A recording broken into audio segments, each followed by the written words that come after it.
नमस्कार.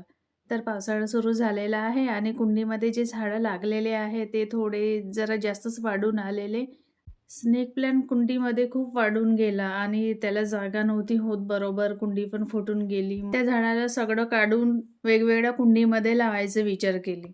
आता पावसाळ्यामध्ये झाडं लावली तर लागून पण जातात. तसं तर या झाडाला काही पाणी वगैरे जास्त लागत नाही आणि ऊन पण जास्त लागत नाही. तो सावलीमध्ये पण खूप चांगलं होते. त्याची खूप चांगली वाढ होते सावलीमध्ये पण. माझ्या घरी ऊन येत नाही, सावलीमध्येच आहे. म्हणून मी हेच प्लांट जास्त लावते.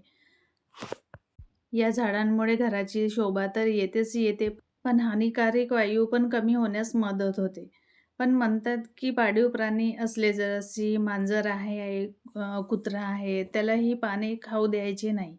त्यांच्यासाठी चांगलं नाही राहत, असं ऐकलंय. या झाडाला पाणी पण जास्त लागत नाही. कोरड्या-कोरड्या मातीमध्ये लागून जाते झाड. त्याच्यामध्येच मनी प्लांट पण होता. त्याला पण वेगळ्या केली, वेगळ्या कुंडीमध्ये लावलं. खूप छान झाड झाले. माझ्याकडे फुलांचे पण झाडं खूप सारे होते. पण झाडांना प्रकाश लागत नाही. त्याच्यामुळे ना झाडं होत नाही. माझे खूप सारे फुलांचे झाडं मरून गेले. मग मी काय करते, जे सावलीमध्ये पण जगू शकतात तेच झाडं जास्त लावण्याचा प्रयत्न करते पानांचे. घरात झाडांमुळे एक वेगळी शोभा येते. त्याच्यामुळे मी झाडं लावत असते. आता फुलांची नाही तर पानाचीच ठीक आहे. झाडांना पण एक योग्य वातावरण आणि योग्य प्रकाश मिळाला पाहिजे तेव्हाच होतात. हे बघा माझे झाडं, पानाचेच पानाचे. माझ्याकडे बेलाचं पण झाड आहे. बेलाच्या पानाचं खूप सुंदर आहे. झाडं कसेही असो, पण मला खूप आनंद मिळतो यांच्याकडे पाहून.